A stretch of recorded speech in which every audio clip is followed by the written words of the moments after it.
2-3 ವರ್ಷದಿಂದ ಮಂತ್ರಾಲಯಕ್ಕೆ ಹೋಗಬೇಕು ಅಂತೇಳಿ ತುಂಬಾ ಸರಿ ಪ್ಲ್ಯಾನ್ ಮಾಡಿದ್ವಿ. ಆದರೆ ಕೆಲವೊಂದಷ್ಟು ರೀಸನ್ನಿಂದ ಮಂತ್ರಾಲಯಕ್ಕೆ ಹೋಗೋದು ಪೋಸ್ಟ್ಪೋನ್ ಆಗ್ತಾನೇ ಇತ್ತು. ಆ್ಯಂಡ್ ಫೈನಲಿ ನಾವು ಕೂಡ ಮಂತ್ರಾಲಯಕ್ಕೆ ಹೋಗೋದಕ್ಕೆ ನಮ್ಮ ಬಟ್ಟೆಗಳೆಲ್ಲ ಪ್ಯಾಕ್ ಮಾಡಿಕೊಂಡು ನಾವು ಕೂಡ ರೆಡಿ ಆಗಿದ್ವಿ. ಆ್ಯಂಡ್ ಮನೆಯಿಂದಲೇ ಸ್ವಲ್ಪ ಬೆಡ್ಶೀಟ್ ಆಗಿರ್ಬೋದು, ಮಗುಗೆ ಏನೇನು ನೆಸೆಸರಿ ಐಟಮ್ಸ್ ಬೇಕೋ ಅದನ್ನೆಲ್ಲ ತೊಗೊಂಡು ಹೊರಟಿದ್ವಿ. ಯಾಕಂದರೆ ಅಲ್ಲಿ ಫೆಸಿಲಿಟೀಸ್ ಹೇಗಿರುತ್ತೆ ಏನು ಅಂತ ನಮಗೆ ಗೊತ್ತಿಲ್ವಲ್ಲ.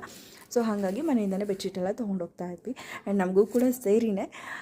ಆದರೆ ಮೇನ್ ಇಂಟೆನ್ಷನ್ ಬಂದು ಮಗುಗೋಸ್ಕರ. ಹಾಗೆ ಇನ್ನು ನಾವು ನಮ್ಮ ಜರ್ನಿನ ಸ್ಟಾರ್ಟ್ ಮಾಡಿದ್ವಿ. ಹಾಗೆ ಇನ್ನು ನಮ್ಮ ಜರ್ನಿ ಕಂಟಿನ್ಯೂ ಜೊತೆಗೇ ಮಧ್ಯದಲ್ಲಿ ಒಂದು ಸ್ಟಾಪ್ನ ಕೊಟ್ಟಿದ್ವಿ. ಯಾಕಂದರೆ ಮಧ್ಯಾಹ್ನದ ಊಟ ಟೈಮಿಂಗ್ಸ್ ಆಗಿತ್ತು ಅಂತ ಹೇಳ್ಬಿಟ್ಟು ಒಂದು ಸ್ಟಾಪ್ ಕೊಟ್ಟಿದ್ವಿ. ಅಲ್ಲಿ ನಮಗೆ ನಿಯರ್ ಬೈ ಒಂದು ಬಳ್ಳಾರಿ ಕ್ರಾಸಿಂಗಲ್ಲಿ ನಮಗೆ ಒಂದು ದೇವಸ್ಥಾನ ಸಿಕ್ತು. ಸುತ್ತಮುತ್ತ ಎಲ್ಲೂ ಕೂಡ ನಮಗೆ ನೆರಳಿರಲಿಲ್ಲ.